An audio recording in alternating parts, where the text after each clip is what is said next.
Hello dear students, कैसे हैं आप सब। उम्मीद करता हूं अच्छे होंगे। इस वीडियो में बात करेंगे हम क्लास 11th के चैप्टर नंबर 2 की, जिसका नाम है motion in a straight line. और ये इस चैप्टर का लेक्चर नंबर 2 है। इससे पहले वाला लेक्चर हमने अपलोड कर दिया है, आप चाहें तो उसे पहले देख सकते हैं। तो लेक्चर नंबर 2 में बात करने वाले हैं हम मैथमेटिक्स के एक इम्पोर्टेंट टॉपिक की, जिसका नाम है डिफरेंशिएशन। अब मैथमेटिक्स का टॉपिक है और फिजिक्स में क्यों पढ़ना है हमें, क्योंकि फिजिक्स में इसका बहुत ज्यादा यूज है। और क्या यूज है और क्यों यूज है, ये सारी बातें आज इस वीडियो में करेंगे। और इसके बाद इसके फॉर्मूले विद एग्जांपल्स यानी इसके क्वेश्चंस को सॉल्व करेंगे एंड तक। तो देखते रहिए एंड तक। तो डिफरेंशिएशन क्या होता है, जैसा कि आपने अब तक पढ़ा है, एडिशन, सब्ट्रैक्शन, मल्टीप्लिकेशन और डिवीजन, इनको हम मैथमेटिकल टूल बोलते हैं। क्या बोलते हैं इनको? हम मैथमेटिकल टूल कहते हैं। ऐसे ये जो डिफरेंशिएशन है, ये भी क्या है, एक मैथमेटिकल टूल है। बात ये आती है कि ये जब हमारे पास 4 टूल थे तो और टूल की रिक्वायर्ड क्यों हो गई, क्योंकि ये चारों जो मैथमेटिकल टूल हैं, इनसे हर सिचुएशन में, किसी भी सिचुएशन में जाके, यानी जितनी भी सिचुएशन है सभी को सॉल्व नहीं किया जा सकता। कुछ कॉम्प्लिकेटेड सिचुएशन ऐसी आ जाती हैं जिन्हें सॉल्व करना इनकी हेल्प से आसान नहीं होता। इसलिए मैथमेटिक्स में बहुत सारे टूल हुए, जिनमें से एक टूल आया जिसका नाम रख दिया गया डिफरेंशिएशन। क्या नाम रखा गया? डिफरेंशिएशन। तो डिफरेंशिएशन क्या है? एक मैथमेटिकल टूल है। अब डिफरेंशिएशन आता कहाँ है? मैथ की एक ब्रांच होती है, मैथ की एक ब्रांच होती है जिसका नाम होता है कैलकुलस। क्या नाम होता है? कैलकुलस। कैलकुलस के 2 पार्ट होते हैं जिन्हें पढ़ना होता है कैलकुलस के अंदर। एक का नाम होता है डिफरेंशिएशन, जो कि आज का हमारा टॉपिक है। ठीक है ना। कैलकुलस क्या है? एक मैथमेटिक्स की ब्रांच है, उसके 2 पार्ट करके हम पढ़ते हैं। एक होता है डिफरेंशिएशन और एक होता है इंटीग्रेशन। दूसरा कौन सा होता है? इंटीग्रेशन। आज इस वीडियो में सिर्फ बात करने वाले हैं हम डिफरेंशिएशन की। इंटीग्रेशन के लिए एक अनदर वीडियो बनाएंगे, उसको आप बाद में देख लेना। तो देखिए, बात करते हैं डिफरेंशिएशन की कि डिफरेंशिएशन होता क्या है और इसकी रिक्वायर्ड क्यों है। तो जैसे कि समझिए कि मान लीजिए कोई मोटरसाइकिल या कोई व्हीकल रोड पे चल रहा है और उसकी जो है अभी टाइम t1 पर उसकी जो स्पीड है वो v1 है। मान लीजिए मैंने यहाँ पे 40 मीटर पर सेकंड लिख दिया। टाइम कितना है यहाँ पर? t1 है। आपने क्या किया? एक्सीलरेटर दिया। अब एक्सीलरेटर को जब आप क्या करोगे? दोगे, एक्सीलरेटेड करोगे तो एक्सीलरेटेड करने में क्या होगा? उसकी स्पीड इंक्रीज हो जाएगी। तो यहाँ पर मान लीजिए टाइम कुछ इंक्रीज हुआ और स्पीड हो गई 50 मीटर पर सेकेंड। ये बात समझ आई कि जब टाइम t1 था तो मोटरसाइकिल या किसी व्हीकल की स्पीड v1 है, जिसका वैल्यू मैं लिख दिया 40 मीटर पर सेकेंड। टाइम t1 है। अब टाइम मान लिए कुछ इंक्रीज होगा, जैसे आप एक्सीलरेटेड करेंगे तो टाइम इंक्रीज हो जाएगा। और टाइम जब इंक्रीज होगा तो t1 से बदलकर टाइम का नाम हो जाएगा टाइम 2। पहले टाइम t1 था, अब टाइम t2 हो गया और स्पीड कितनी होगी? 50 मीटर पर सेकेंड। ठीक है, ये बात समझ में आई। तो हमने क्या किया, ये स्पीड यहाँ पे इंक्रीज कर दी, हो सकता है ये डिक्रीज भी हो सकती है।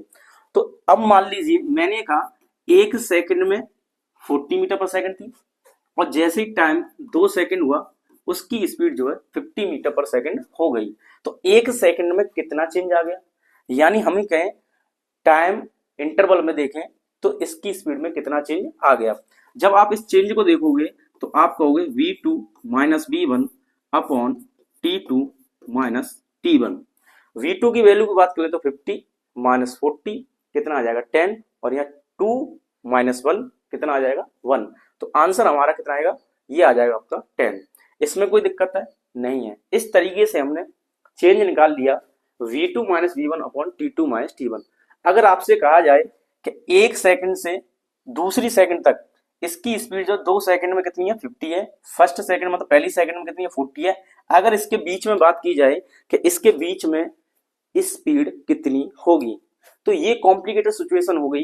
एक पर्टिकुलर टाइम पर हम इसकी स्पीड को कैलकुलेट उन 4 पॉइंट से ये जो 4 मैथमेटिकल टूल है, एडिशन, सब्ट्रैक्शन, मल्टीप्लिकेशन और डिवीजन, इनकी हेल्प से नहीं कर सकते। तो ऐसी कॉम्प्लिकेटेड सिचुएशन को सॉल्व करने के लिए जरूरत पड़ती है हमें डिफरेंशिएशन की। किसकी रिक्वायर्ड पड़ती है हमें? डिफरेंशिएशन की जरूरत पड़ती है। तो देखिए ये जो है, अगर मैं यहाँ पर इस डाटा को ना लिखूं तो हम बस यहाँ पर इतना लिख सकते हैं कि पहले स्पीड जब टाइम t1 है तो स्पीड कितनी है v1, और टाइम जब t2 हो गया तो स्पीड हो गई, टाइम जब t2 हो गया तो स्पीड हो गई v2। तो हम ये कहें कि टाइम के रेस्पेक्ट में इस स्पीड में, टाइम के रेस्पेक्ट में स्पीड में कितना चेंज आया। तो आप कैसे निकालेंगे? Final minus initial upon final time minus initial time. Time के रेस्पेक्ट में, टाइम के रेस्पेक्ट में इस स्पीड में या कहें वेलोसिटी में कितना चेंज आया। तो इसको हम ऐसे लिख सकते हैं, चेंज इन वेलोसिटी और चेंज इन टाइम। अगर हम स्पीड की जगह वेलोसिटी को कंसीडर करें तो change in velocity upon change in time. और आप समझ सकते हैं कि change in velocity upon change in time क्या होता है? ये होता है एक्सीलरेशन। ये बात समझ आई? तो इस चेंज में देखा आपने कि delta we upon delta T हो गया, और ये क्या बन गया? एक्सीलरेशन कर लिया। अब मान लीजिए डेल्टा वी जो है ये बहुत स्मॉल हो जाए। कैसा हो जाए? वेरी वेरी स्मॉल हो जाए। तो इस डेल्टा वी को हम डीवी लिखेंगे। क्या लिखेंगे? डीवी। फिर से सुनिए, अगर डेल्टा वी का जो ये जो चेंज आ रहा है यहाँ पर वेलोसिटी में या स्पीड में, तो वो आ गया डेल्टा वी। अगर इसकी वैल्यू बहुत बहुत कम हो जाए, यानी इतनी कम हो जाए कि एग्जैक्ट जीरो ना हो, एग्जैक्ट जीरो ना हो बट जीरो के नियरेस्ट हो, जीरो के बहुत ज्यादा नजदीक हो पर एग्जैक्ट जीरो ना हो, तो इतना छोटा जब चेंज होगा तो इसे हम लिखेंगे डीवी। और यही कंडीशन अगर टाइम के लिए अप्लाई करें तो इसे लिखेंगे हम dt। क्या लिखेंगे? dv upon dt। तो ये dv क्या है? dv एक बहुत बहुत बहुत स्मॉल चेंज है वेलोसिटी में। क्या है? Very very small change in velocity. और dt क्या है? Very very small change in time. तो इतनी बात समझ में आई? तो ऐसी कंडीशन में जब चेंज बहुत बहुत छोटा हो पर एग्जैक्ट जीरो ना हो, तो ऐसी कंडीशन में जब हम इनको सॉल्व करते हैं तो हमें रिक्वायर्ड होती है डिफरेंशिएशन की। ठीक है ना? तो डीवी का मतलब होता है very very small small change in V. ठीक है? और dt का मतलब क्या हुआ? Very very small change in time.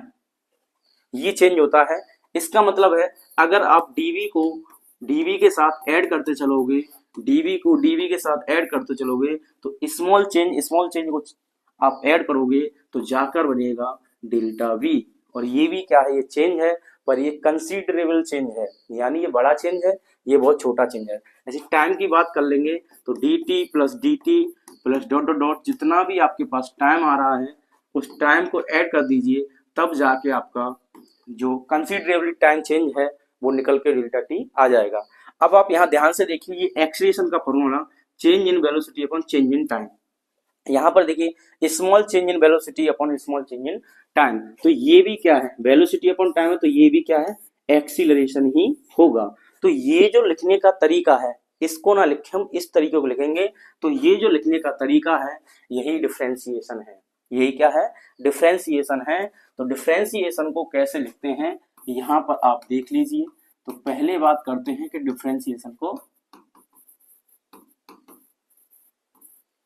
कैसे लिखना है, डिफरेंशिएशन को लिखना कैसे है।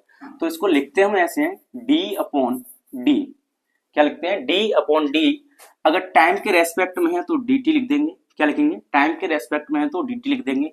अगर किसी और क्वांटिटी के रेस्पेक्ट में है तो वो लिख देंगे। मान लीजिए x के रेस्पेक्ट में देखना है तो d अपॉन dx लिख देंगे। अब इनको हम रीड कैसे करते हैं? इसको पढ़ते हैं हम डिफरेंशिएशन विद रेस्पेक्ट टू, क्या पढ़ेंगे? Differentiation with respect to, differentiation with respect to किसके रेस्पेक्ट में है? डिनोमिनेटर में जो लिखा हुआ वो यहाँ पर लिख दीजिए। तो क्या यहाँ पर? टाइम। तो differentiation with respect to time, और इसको पढ़ेंगे हम differentiation with respect to, differentiation with respect to यहाँ पर क्या? s, तो यहाँ लिख देंगे x। तो इसको हम पढ़ेंगे differentiation with respect to X. ऐसे ही आप यहाँ पर देखिए, तो ये जो है dv अपॉन dt, तो इसको मैं ऐसे कहूँ d अपॉन dt, और d अपॉन dt को आप क्या पढ़ रहे हैं, differentiation with respect to time. तो यहाँ पर हम पढ़ेंगे differentiation with respect to time, और किसका करना है वो हमने यहाँ पर लिख दिया। तो differentiation with respect to time of v, ये हो जाएगा आपका एक्सीलरेशन। ऐसे ही मान लीजिए बात कर ले हम वेलोसिटी की, तो वेलोसिटी क्या होता है, डिस्प्लेसमेंट अपॉन टाइम। अब डिस्प्लेसमेंट में चेंज बहुत बहुत स्मॉल है, तो हम लिखेंगे d अपॉन डी टी, और यहाँ पर लिख देंगे एस फोर, यहाँ पर डिस्प्लेसमेंट होगा, क्या होगा, डिस्प्लेसमेंट। ये बात समझ आई। तो इसको हम क्या कहेंगे, v equal to D S upon D T, यानी डिस्प्लेसमेंट अपॉन टाइम। वेलोसिटी क्या होता है, डिस्प्लेसमेंट अपॉन टाइम। तो ये आ जाएगा D S upon D T, ये वेलोसिटी बन जाएगा। और ये जो फॉर्म है d अपॉन डी टी वाली, क्या है, d अपॉन डी टी वाली, यही हमारा डिफरेंशियल को लिखने का तरीका होता है। और इन शॉर्ट हम ये भी कह सकते हैं, आपसे कोई कहे कि डिफरेंशियल को शॉर्ट में बताइए, तो हम कह सकते हैं चेंज, क्या कहेंगे हम, change in first quantity, change in first quantity with respect to change in another quantity. ठीक है ना। तो change in first quantity upon change in another quantity, और एनोदर क्वांटिटी वो होगी जिसके रेस्पेक्ट में आपको देखना है कि ये न्यूमरेटर वाली क्वांटिटी है, इसमें कितना चेंज आया है with respect to another quantity. और ये जो होगा ये स्मॉल चेंज होगा। कैसा चेंज होगा, स्मॉल चेंज होगा। तो ये जो रेशियो बनेगा, small change in first quantity upon small change in another quantity with respect to, मतलब इसके रेस्पेक्ट में, तो इनका जो रेशियो निकल के आएगा उसको डिफरेंशिएशन की फॉर्म में हम कैलकुलेट करते हैं। जैसे देखिए यहाँ पर टाइम है, तो ये क्या है, स्मॉल चेंज है, dt लग गया, क्या लग गया, d। तो जैसे डी लग जाएगा तो हम कहेंगे small change in time, small change in time. और ये क्या है, small change in displacement. Acceleration बताया था अभी, a equal to dv upon dt। तो आप यहाँ पे क्या लिखेंगे, स्मॉल चेंज इन टाइम और स्मॉल चेंज इन वेलोसिटी। तो small change in first quantity upon small change in another quantity, इनका जो रेशियो लिखना होता है, यहाँ से कैलकुलेट करना होता है, इसे हम डिफरेंशियल की हेल्प से करते हैं। उम्मीद करता हूँ ये डिफरेंशियल की कहानी आपको समझ में आ गई होगी। अब इसका यूज कहाँ कहाँ कर सकते हैं, जैसे मान लीजिए आपको अगर किसी ग्राफ के लिए समझाएं, तो मान लीजिए आपने एक ग्राफ बना लिया, और ये ग्राफ है ये, ठीक है ना, ये यहाँ पर O है, ये आपका x डायरेक्शन हो गई, और ये आपके लिए y डायरेक्शन हो गई। इतनी बात सही है। मान लीजिए हमने यहाँ पर दो पॉइंट कंसीडर कर लिए हैं, एक पॉइंट P है और एक पॉइंट मान लिया हमने Q है, ठीक है। अब इसका जो कोऑर्डिनेट होगा, यहाँ से यहाँ तक की डिस्टेंस मान ली हमने ये x1 है, और Q के लिए मान लिया ये वाला, Q के लिए मान लिया हमने यहाँ से यहाँ तक ये x2 है, यहाँ से यहाँ तक। ये बात समझ आ गई। अब यहाँ से यहाँ तक देखिए ये क्या हो जाएगा, y1 हो जाएगा, ये क्या हो जाएगा, y1 हो जाएगा यहाँ से यहाँ तक। इस पॉइंट के लिए देखिए ये क्या हो जाएगा, यहाँ से यहाँ तक ये y2 हो जाएगा। इतनी बात समझ आई। तो हमने क्या किया, हमने कंसीडर कर लिया कि ये जो P पॉइंट है इसकी डिस्टेंस कहाँ पे है, x कोऑर्डिनेट पे देख, x एक्सिस पे देखेंगे तो x1 है, y के लिए y1 है, तो इसके जो कोऑर्डिनेट आएंगे ये आ जाएगा x1, y1। अब मान लीजिए Q के लिए बात करेंगे, तो यहाँ से यहाँ तक कितना x2, और यहाँ से यहाँ तक y2, तो इसके लिए आ जाएंगे आपके x2, y2। अब x2, y2 आ गए, तो मान लीजिए मुझे इस ग्राफ की स्लोप चाहिए, तो ये हो गया आपका x1, y1, और एक पॉइंट ये हो गया, इसका नाम हो गया x2, y2। अब मुझे क्या चाहिए, इसकी स्लोप चाहिए। तो स्लोप क्या होती है ग्राफ की, स्लोप क्या होती है ग्राफ की, स्लोप जो होती है ग्राफ की वो tan थीटा होती है। और ये जो एंगल होता है पॉजिटिव x डायरेक्शन से कंसीडर किया जाता है, पॉजिटिव x डायरेक्शन से क्या किया जाता है, ये हमें मेजर करना होता है कहाँ से, पॉजिटिव x डायरेक्शन से। तो स्लोप जब भी हम किसी भी ग्राफ की निकालते हैं वो tan थीटा से निकालते हैं, और tan थीटा क्या होता है, परपेंडिकुलर अपॉन बेस। क्या होता है, परपेंडिकुलर अपॉन बेस। हमें परपेंडिकुलर चाहिए, बेस चाहिए, तो इसके लिए हमें क्या चाहिए, हमें चाहिए ट्रायंगल। तो हम यहाँ पे ट्रायंगल को बना लेंगे, ये 90 का एंगल हो जाएगा। अब हमें चाहिए ये वाली डिस्टेंस। अब ध्यान से देखिए, जब मैं इसको कंप्लीट करूंगा जब मैं इसको यहाँ पर कंप्लीट करूंगा इस ट्रायंगल को, ये ऐसे, तो ये 90 का एंगल हो गया, तो मुझे ये वाली डिस्टेंस चाहिए। अब ये वाली डिस्टेंस कैसे निकलेगी, तो यहाँ से देखिए इस O से इस पॉइंट तक पूरा कितना x2 और ये वाला कितना x1, तो इस x2 में से अगर x1 को माइनस करूंगा तो ये वाला आ जाएगा x2 माइनस x1।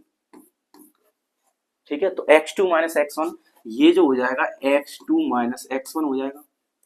अब देखिए मुझे निकालना है ये वाला डिस्टेंस, तो ये पूरा कितना है y2, पूरा कितना है y2, इसमें से इसे माइनस कर देंगे, इस पूरे में से इसको माइनस करेंगे, तो ये वाला जो आ जाएगा डिस्टेंस y2 माइनस y1, और ये देखिए ये जो है इसके इक्वल है, तो हम लिख देंगे y2 माइनस y1। यहाँ तक कोई दिक्कत, तो ये जो आ जाएगी डिस्टेंस y2 माइनस y1 और ये आ गया आपका x2 माइनस x1। कोई दिक्कत नहीं होनी चाहिए यहाँ तक। तो यहाँ पर क्या करना हमें, x2 माइनस x1 कर देंगे। अब देखिए अगर ये एंगल थीटा है तो ये भी एंगल थीटा हुआ, ठीक है ना, कहीं पर भी आप खींचिए लाइन, इस लाइन में खींचिए ये भी थीटा हुआ, ऐसे इस लाइन पर कहीं पर भी देखेंगे तो एंगल सेम होगा। अब ये एंगल सेम होगा तो एंगल के सामने क्या होता है, ये परपेंडिकुलर होता है। 90 के सामने ये 90 का एंगल है, इसके सामने हाइपोटेनियस, और ये जो बच्चा ये बेस होता है। स्लोप किससे निकालते हैं, स्लोप क्या होता है, tan ऑफ थीटा होता है। किसी भी ग्राफ की अगर आपको स्लोप निकालनी है तो tan थीटा के इक्वल होती है। तो tan थीटा क्या होता है, परपेंडिकुलर अपॉन बेस। परपेंडिकुलर क्या है यहाँ पे, y2 minus y1 upon x2 minus x1। तो हम ये कह सकते हैं ये जो स्लोप आई है y2 माइनस y1 और x2 माइनस x1, तो हम कह सकते हैं change in y upon change in x। तो ये भी हम इसको, अगर ये चेंज बहुत स्मॉल है तो इसको आप क्या लिख सकते हैं, dy, क्या लिख सकते हैं, dy अपॉन dx। अब आप इसे ध्यान से देखिए कि d upon dx of y। अब d अपॉन dx क्या होता है, d अपॉन dx क्या होता है, यही तो डिफरेंशिएशन होता है। तो d अपॉन dx डिफरेंशिएशन का लिखने का तरीका है, तो differentiation with respect to x। तो यहाँ पर हमारे पास एक क्वांटिटी है x और एक क्या है y, तो d अपॉन dx, तो differentiation with respect to x of y, इसे क्या पढ़ेंगे, d अपॉन dx को क्या पढ़ेंगे, यहाँ पर देखिए क्या पढ़ेंगे, differentiation with respect to x, तो differentiation with respect to x of y। तो ये जो आएगा यही क्या है, यहाँ पे इसके लिए ये स्लोप को बताएगा। जब इसको हम सॉल्व करेंगे तो ये क्या बताएगा, स्लोप बताएगा। और यहाँ पर आप देखिए एक्सीलरेशन निकालना है तो इसको सॉल्व करेंगे dv अपॉन dt को, तो एक्सीलरेशन बताएगा। ds अपॉन dt को सॉल्व करेंगे तो ये वेलोसिटी बताएगा। ये कौन सी वेलोसिटी, कौन से एक्सीलरेशन और कौन से चेंज की बात हो रही है, ये उस चेंज की बात हो रही है जब बाइक को आप एक्सीलरेट करते हैं। ऐसा फिनोमेना आपको देखने के लिए मिलता है कि कभी एक सेकंड में स्पीड ज्यादा है, फिर अगले सेकंड में कम हो गई, फिर अगले सेकंड में ज्यादा हो गई। तो ये क्या है, स्पीड चेंज हो रही है और किसी पर्टिकुलर टाइम पे आपको स्पीड निकालनी है, वेलोसिटी निकालनी है, एक्सीलरेशन निकालना है। तो ऐसी कंडीशन में हमें ये सारी चीजें सॉल्व करने के लिए हमें रिक्वायर्ड होती है डिफरेंशिएशन की। तो उम्मीद करता हूँ ये डिफरेंशिएशन की कहानी आपको समझ में आ गई होगी। और डिफरेंशिएशन क्या है, एक मैथमेटिकल टूल है। जब ये चारों कहीं यूज नहीं हो सकते एक कॉम्प्लिकेटेड सिचुएशन में, तो हम कैलकुलस का एक डिफरेंशिएशन वाला पार्ट यूज करते हैं। इंटीग्रेशन की कहानी आगे आएगी। तो अब बात कर लेते हैं जिसमें बेसिक फार्मूले क्या क्या होते हैं, उन्हें कैसे यूज करना है, विद एग्जांपल देखेंगे, यानी सॉल्यूशन करते हुए। और यही इस टॉपिक का मेन मोटो था। तो देखिए बेसिक फार्मूले में बात करते हैं कि डिफरेंशिएशन को हमें कैसे लिखना है। तो नंबर फर्स्ट, अगर मैंने लिखा है d अपॉन dx, तो यहाँ पे differentiation with respect to x, ये आप इतना सीख लीजिए। d अपॉन dx मतलब differentiation with respect to x। अगर हमें यहाँ पे x की पावर n दिया है, x की पावर n दिया है, तो n का मतलब कोई नंबर है जो 1 2 3 से स्टार्ट होगा, 0 लिखेंगे तो कंडीशन चेंज हो जाएगी। तो d अपॉन dx देखेंगे x की पावर n, तो यहाँ पर इससे ऐसी सिचुएशन को जब सॉल्व करना है हमें डिफरेंशिएशन में, तो n जो पावर होती है वो आ जाती है नीचे और x और n की पावर से 1 हो जाता है कम। तो ये फॉर्मूला बनता है पहला। तो d अपॉन dx, x की पावर n को हम लिखेंगे n इंटू एक्स की पावर n माइनस 1। ठीक है, अब देखिए एक एग्जांपल देख लीजिए। अगर हमें ऐसा कोई क्वेश्चन सॉल्व करना है तो कैसे करेंगे, फॉर्मूला तो ये हो गया। जैसे मान लीजिए मैं लिख दिया कि x की पावर 5 को आपको डिफरेंशिएट करना है विद रेस्पेक्ट टू x, तो हमने यहाँ पर लिखा d/dx और यहाँ x की पावर आ गई 5। अब देखिए इसको देखिए और इसको देखिए कैसा दिख रहा है, सेम है। यहाँ पर देखिए d/dx, यहाँ पर भी d/dx, यहाँ x की पावर n और यहाँ पर भी x की पावर n। अब यहाँ n की जगह पर क्या आ गया, 5 आ गया है। तो क्या करते हैं सॉल्यूशन में, जो n है वो पहले आ जाएगा, यानी जो पावर है वो नीचे आ जाएगी और एक पावर में से कम हो जाएगा। तो पावर यहाँ 5x और 5 - 1, तो मैं यहाँ डायरेक्ट लिख देता हूँ, यहाँ पे कितना आ जाएगा 4। तो ये इसका आंसर आ जाएगा। इतनी बात समझ आई, कोई दिक्कत? अगला देखिए, अगर मैं यहाँ पर लिख दूँ d/dx, अगर x की पावर -3 है तब क्या करें? तो माइनस हो या प्लस हो हमें इससे कोई मतलब नहीं है, बस हमें क्या करना है, पावर को नीचे लाना है और इस पावर में से एक माइनस कर देना है। जब यहाँ पॉजिटिव पावर होती है तो एक रिड्यूस हो जाता है, तो यहाँ आ जाएगा -3x और -3 और -1 हो जाएगा -4। तो इसका आंसर ये आने वाला है। इतनी बात समझ? तो पहला फॉर्मूला हमने यूज करना देख लिया है कि किस तरीके से यूज करना है। दूसरा देखिए, दूसरे फॉर्मूले की बात कर लें तो दूसरा फॉर्मूला आता है d/dx ऑफ x। अगर यहाँ पर भी x है और यहाँ पर भी x है, यहाँ पर दोनों चीजें सेम है, जरूरी नहीं x ही हो। अगर यहाँ टाइम t है और यहाँ पर भी टाइम t है, यहाँ y है और यहाँ पर भी y है, तो क्या करना है आपको, इसका आंसर लिख देना है 1। कितना लिख देना है? 1 लिख देना है। कोई बात समझ आ गई? क्योंकि यहाँ पर जब सेम हो तो आंसर क्या आ जाएगा, 1 आ जाएगा। नेक्स्ट देखिए, अगर हम लिखते हैं d/dx, क्या लिख दें, d/dx ऑफ ये, अगर हम यहाँ पर लिख दें कांस्टेंट, क्या लिख दें, कांस्टेंट, तो कांस्टेंट का आंसर आता है 0।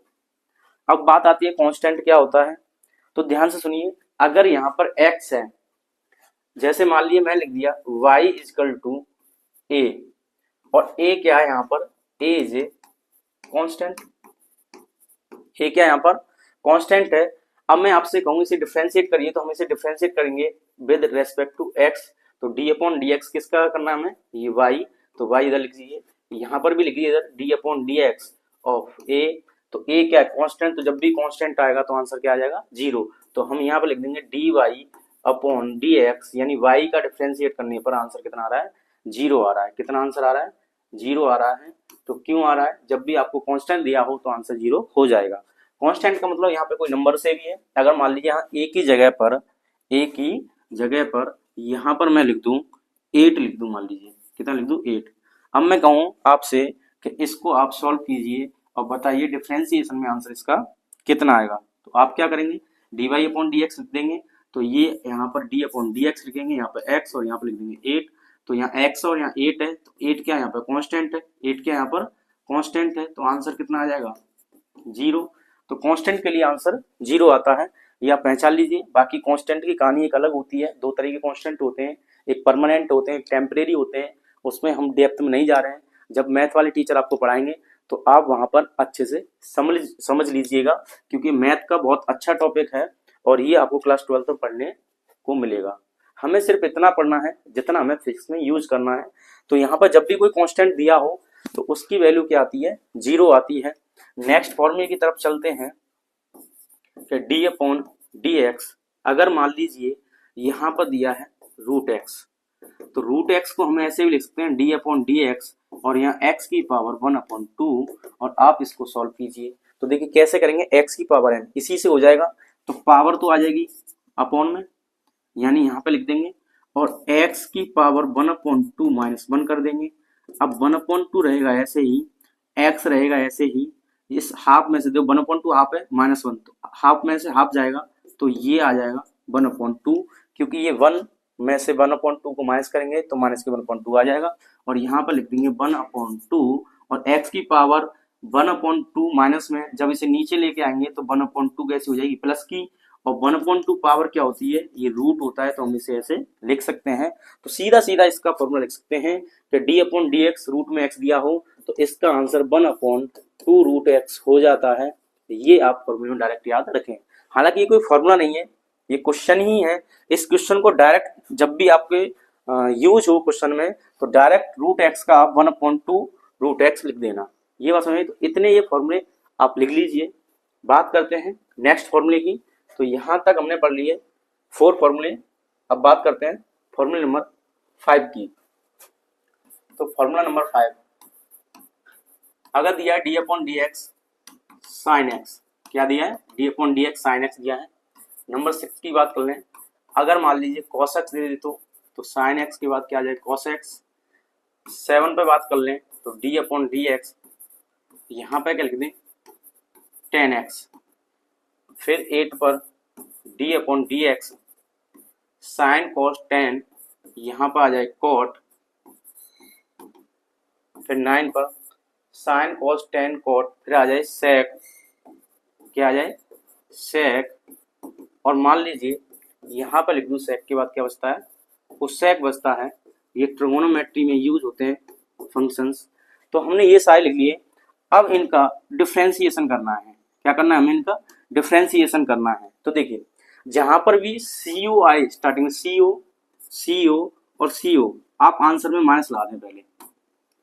जहां पर भी CO स्टार्ट हो, क्या स्टार्ट हो CO, उसका डिफ्रेंसिएशन करना हो तो आंसर माइनस में आएगा। ये आप पहले से ही याद कर लें अच्छे से, कोई दिक्कत है नहीं है। तो हमने माइनस पहले लगा दिया।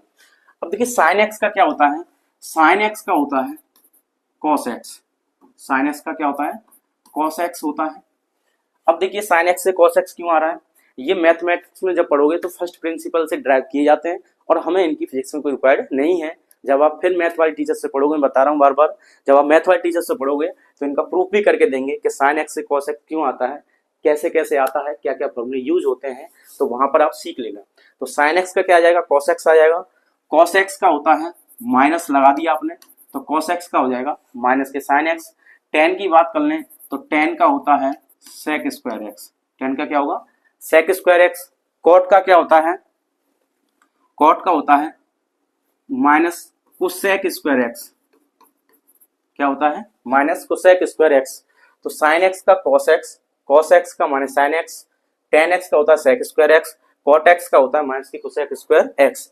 सेक एक्स का क्या होता है, तो सेक एक्स का होता है sec X into tan X. Sec X क्या होता है, sec X into tan x.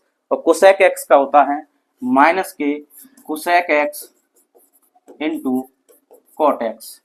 ये होगा फॉर्मूला डिफरेंशिएशन का, किसके, साइन फंक्शन वाले का। साइन का, कॉस का, टेन का, सेक का, कोसेक का। तो साइन का क्या होता है कॉस, कॉस का क्या होता है माइनस साइन, टेन का क्या होगा sec square X, cot X का क्या होगा minus cosec square X, sec X का क्या होगा sec X into tan X, और कोसेक एक्स का क्या होगा माइनस के cosec X into cot X. इतनी बात समझ आ गई। इसके बाद और भी फॉर्मूले हैं, जैसे मान लीजिए 11 पे डी अपॉन डी एक्स, अगर यहाँ ए की पावर एक्स दिया है, क्या दिया है ए की पावर एक्स, तो ए की पावर एक्स दिया है तो इसका जो फॉर्मूला आता है ए की power X log A to the base E. क्या आएगा, ए की power X log A to the base E. 11 पर देख लीजिए आप, यहाँ पर डी अपॉन डी एक्स और यहाँ दिया है मान लो ए की पावर एक्स, तो इसका आ जाएगा e की पावर x और कुछ नहीं आएगा। क्यों नहीं आएगा, देखिए ये सेम है ऐसा ही। तो a की पावर x का a की power x log to the base e की पावर लिखेंगे तो यहाँ पे e की पावर x हो जाएगा और यहाँ e हो जाएगा और यहाँ e हो जाएगा। तो जब यहाँ पे e आएगा तो log e और बेस e की वैल्यू होती है 1। कितनी होती है 1। तो e की पावर x का आप डायरेक्ट याद रखें कि e की पावर x का e की पावर x होता है। तो इतने फॉर्मूले आप यहाँ पर नोट कर लीजिए।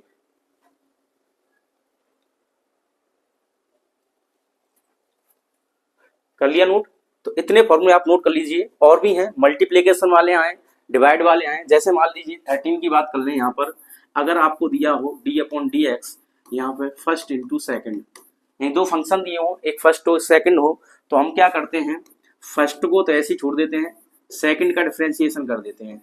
जो भी फंक्शन आए, मैं यहाँ पे फर्स्ट सेकंड लिख रहा हूँ, यहाँ पे दो फंक्शन दिए होंगे, दोनों का डिफरेंशिएट करना है, तो फर्स्ट को ऐसे ही छोड़ दो, सेकंड का डिफरेंशिएशन कर लो।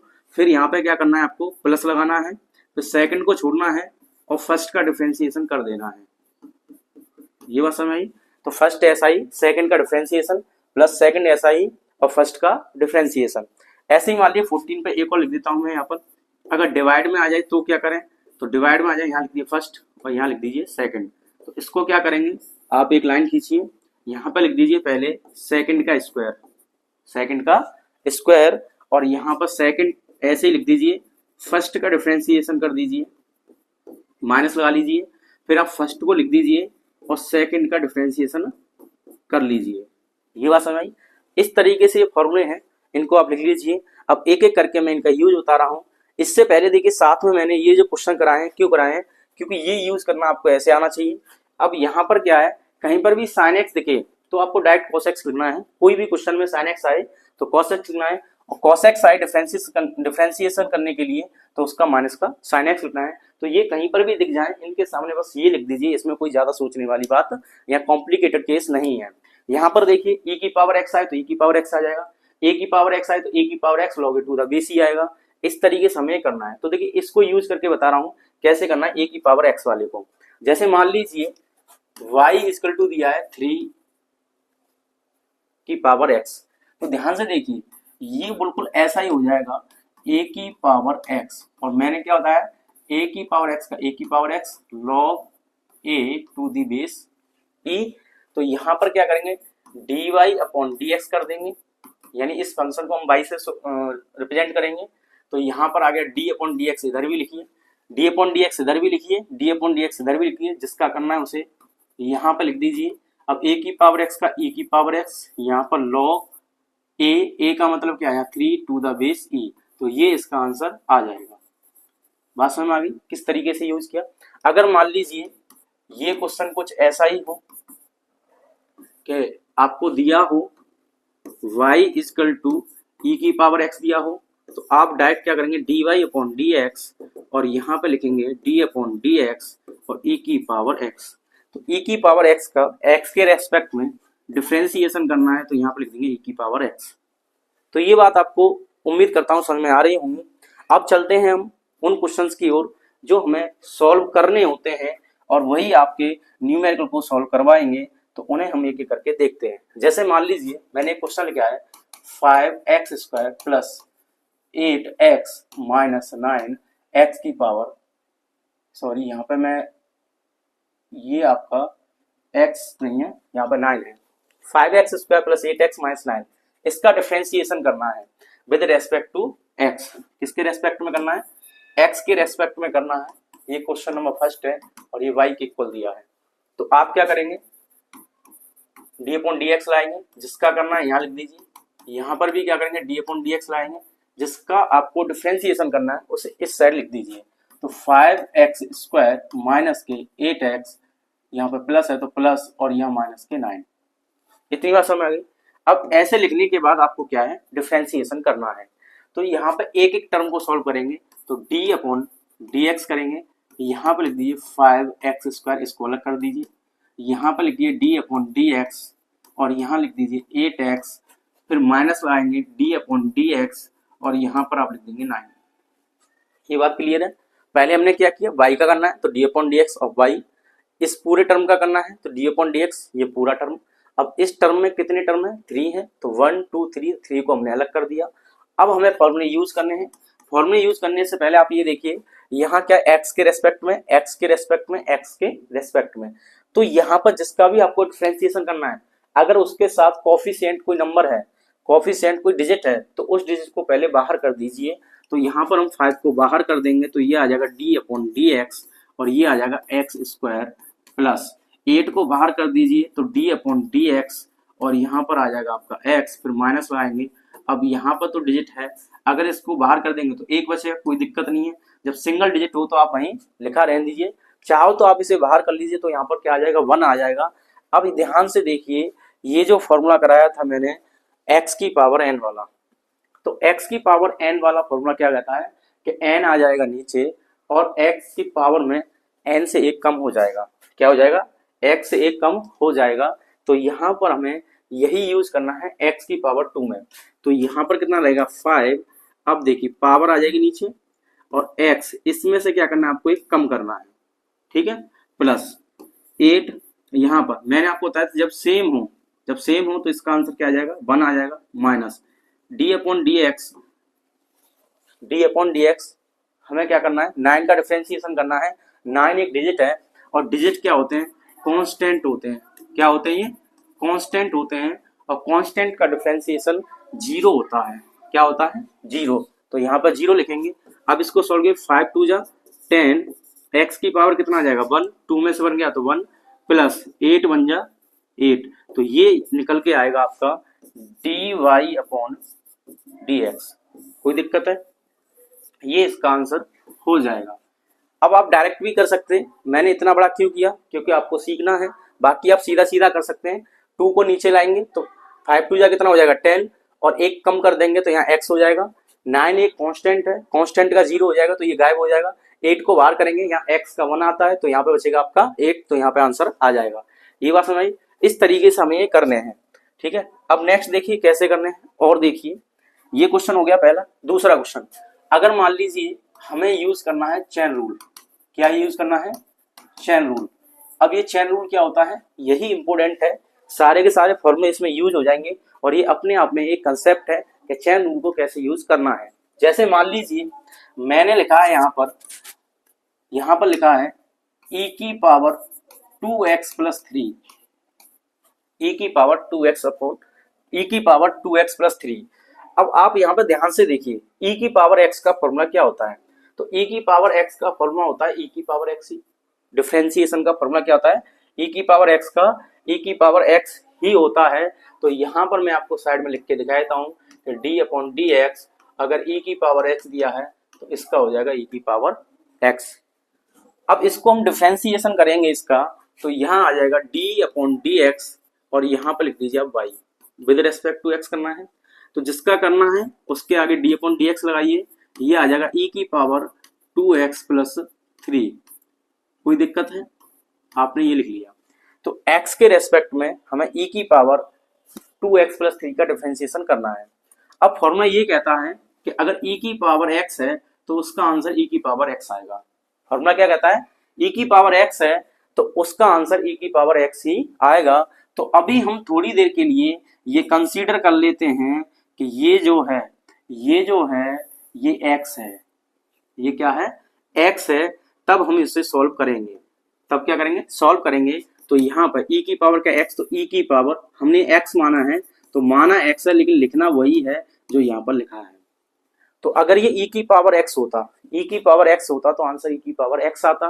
तो मैंने यहाँ लिख दिया e की पावर x है तो e की पावर x, कोई दिक्कत नहीं है। लेकिन एक्चुअल में देखिए क्या ये x है, ये x नहीं है, ये 2x प्लस 3 है।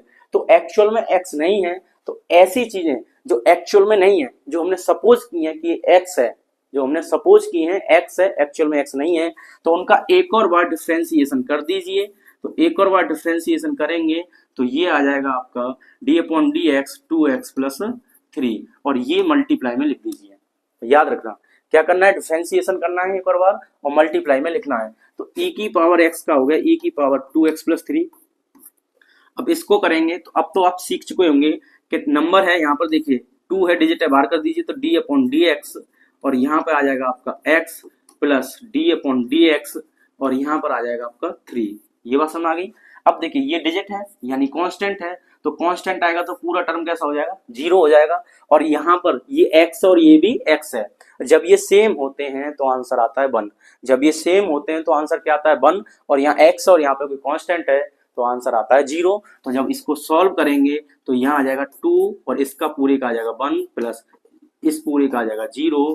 तो ये सॉल्व करने के बाद क्या, 2 इंटू 1 यानी 2 प्लस 0 यानी 2 आ जाएगा। तो ये जो आंसर आ गया आपका 2x प्लस 3, तो ऐसे ही रहेगा, ये मल्टीप्लाई में है। तो फाइनल में यहाँ पे आंसर लिख देता हूँ।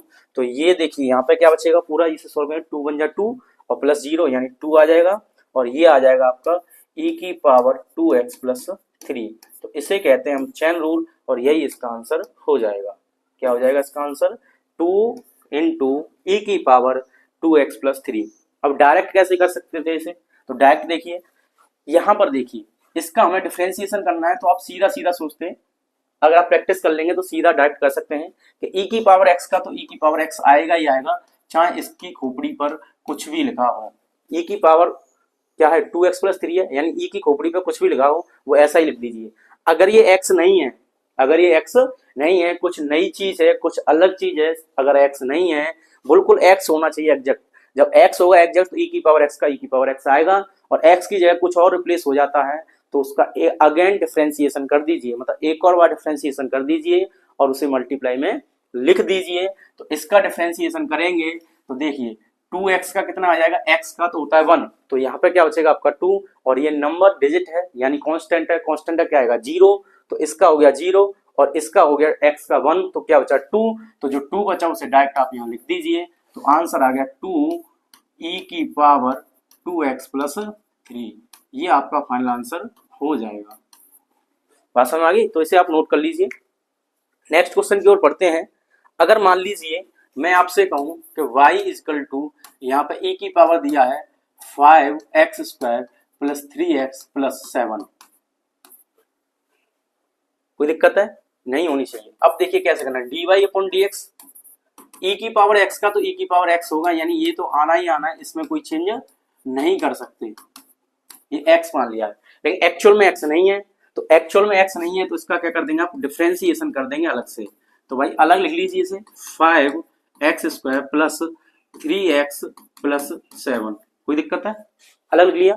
अब अलग लिख लिया तो आप क्या करेंगे, देखिए 5 तो आ जाएगा बाहर और इसका करेंगे तो पावर नीचे और एक कम 2x आ जाएगा, प्लस ये डिजिट को कर दीजिए बाहर, यहाँ x है तो x का क्या हो जाता है हमेशा 1, और यहाँ डिजिट है, डिजिट का क्या हो जाता है 0, तो 5 2 जा 10, 10x प्लस ये कितना आ जाएगा 3, तो ये आंसर आ जाएगा इसका। और जैसे ही आंसर आ जाए इसे मल्टीप्लीकेशन में लिख दीजिए, तो ये आ गया आपका 10x प्लस 3, क्या आ गया 10x प्लस 3, तो आंसर आ गया 10x प्लस 3 और ये e की power 5x square plus 3x plus 7।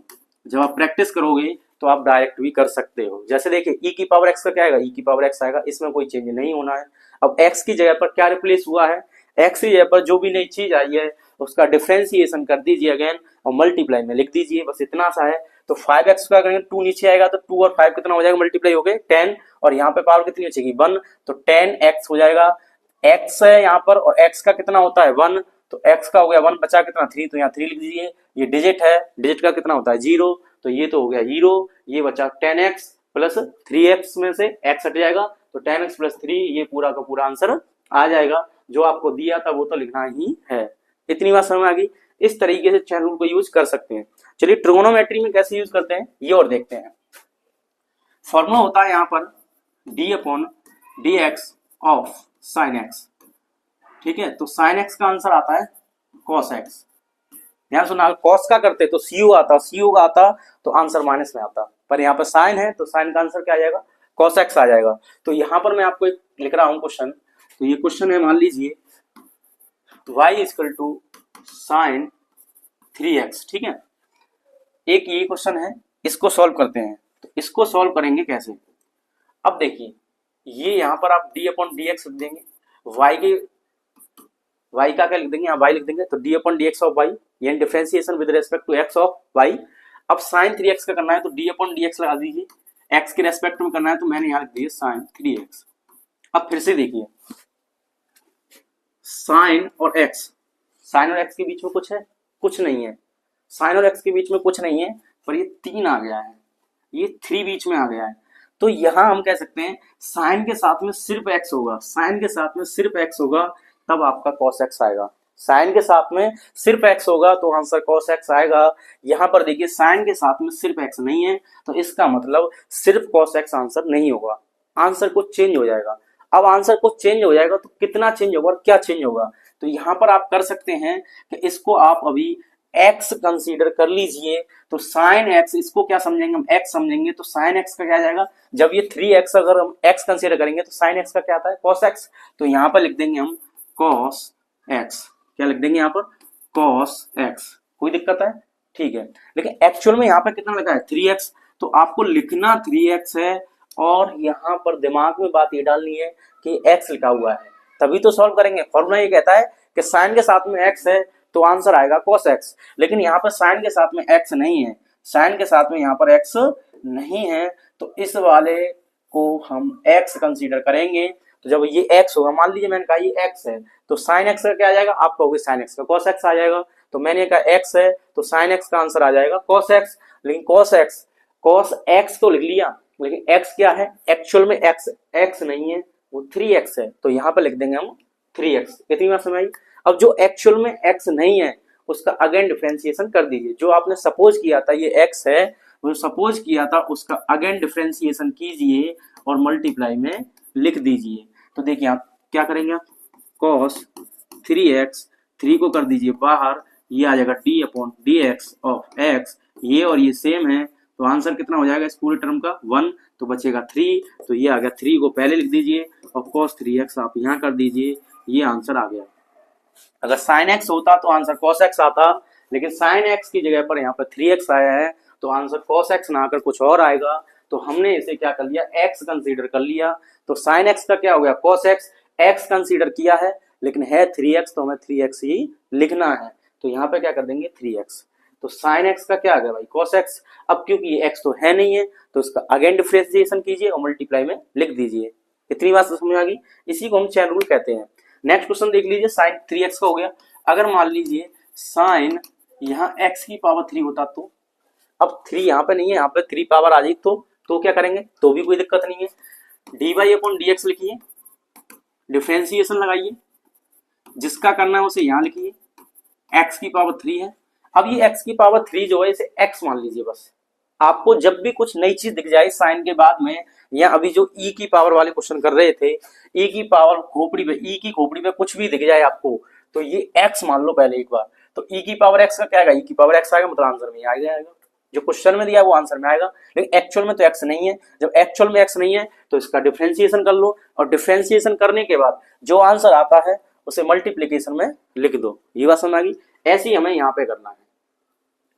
Sign x की पावर 3, हमें ये नहीं पता कि साइन x की पावर 3 क्यों दिया है क्वेश्चन में, पर हम ये समझ रहे हैं कि x की पावर 3 कितना भी दे दे हमें कोई फर्क नहीं पड़ता, हम तो इसे x कहेंगे, और जब इसे x कहेंगे तो साइन x का क्या हो जाएगा भाई cos x हो जाएगा, क्या हो जाएगा cos x। तो ध्यान सुनिए, लिखेंगे हम इसे वही जो लिखा है, लेकिन कहेंगे इसे x, नाम हम अपना देंगे लेकिन जो है ये वही रहेगा, तो sin x का क्या हो जाएगा आंसर cos x, या x की जगह x की पावर 3 तो cos x की पावर 3 आ जाएगा। अब क्योंकि हम इसे x कह रहे हैं, क्या कह रहे हैं x, लेकिन एक्चुअल में x नहीं है तो इसका डिफरेंशिएशन कर लीजिए, तो ये आ जाएगा x की पावर 3 और पावर आ जाती है नीचे और 1 हो जाता है कम, तो 3x² इसका आंसर आ जाएगा, और इसे आप मल्टीप्लाई में लिख दीजिए। कहाँ लिखेंगे आप मल्टीप्लाई में, तो ये आ जाएगा 3x² और cos x की पावर 3, ये इसका आंसर हो जाएगा। इतनी बात समझ में आ गई आपको, कोई दिक्कत नहीं होनी चाहिए, ठीक है ना। तो y = sin x की पावर 3 का हम करेंगे तो sin x का क्या हो जाएगा cos x। अब क्योंकि एक्चुअल में x नहीं है तो इसका डिफरेंशिएशन कर दीजिए, कितना आ जाएगा 3x² और इसको मल्टीप्लाई में लिख दीजिए। यही है चेन रूल, और इसी तरीके से आपको सॉल्व करना है, क्योंकि जब हम एक्सीलेशन निकालेंगे, मान लो x की वैल्यू आपको दी होगी 3t² + 2t + 5 दिया है, अब पूछे टाइम 1 सेकंड पर बताइए एक्सीलेशन क्या होगा। तो फिजिक्स में जब ऐसे क्वेश्चन करेंगे तो क्या करेंगे, ये क्या है पोजीशन है, जब इसका डिफरेंशिएशन करेंगे, जिसका डिफरेंशिएशन करेंगे किसके रेस्पेक्ट में, यहाँ पे देखिए t के रेस्पेक्ट में करेंगे तो ये आ जाएगा d/dt ऑफ x। तो इसको सॉल्व करेंगे तो कितना आ जाएगा, देखो 6t भाई 2 नीचे आ जाएगा तो 60 हो जाएगा, प्लस यहाँ पर कितना आ जाएगा 2, ये t है मतलब x है तो यहाँ पर 1 हो जाएगा, x हो t हो, देखो अब यहाँ t लिख रहे हैं और यहाँ पर t है तो 1 आएगा, यहाँ x लिखते हैं, यहाँ x होता तो कितना आता 1 आता, तो आ जाएगा 2, और ये 5 एक डिजिट कांस्टेंट है तो हो जाएगा 0, तो dx/dt की वैल्यू ये आ जाएगी। अब ये अगर मैंने कहा x डिस्प्लेसमेंट है तो आपका आ गया displacement upon time, displacement upon time यानी ये मिल गया आपको वेलोसिटी, मिल गई वेलोसिटी। अब मैं आपसे कहूँ t = 1 सेकंड पर वेलोसिटी क्या होगी, तो आप यहाँ पर 1 पुट कर दीजिए t की जगह पर, तो ये आ जाएगा 1 करेंगे तो ये कितना हो जाएगा 6 + 2 8 आ जाएगा, 8 मीटर पर सेकंड इसकी वेलोसिटी हो जाएगी। इस तरीके से यूज कर लेंगे। नेक्स्ट देखिए, हमें निकालना है एक्सीलरेशन, क्या निकालना है इसमें एक्सीलरेशन, तो एक्सीलरेशन अगर निकालना है तो क्या करेंगे, एक्सीलरेशन क्या होता है, एक्सीलरेशन होता है change in velocity upon change in time. अब d/dt ऐसे ही रहेगा, तो d/dt का मतलब differentiation with respect to time, अब x में नहीं है, विद रेस्पेक्ट टू टाइम करना है, किसका करना है v का, तो v की वैल्यू आ गई तो यहाँ लिख दीजिए 6t + 2, क्या लिख देंगे 6t + 2। अब देखिए इसको मैं करूं सॉल्व तो 6 आ जाएगा बाहर, ये आ जाएगा d/dt और यहाँ t + d/dt और यहाँ पर कितना है 2।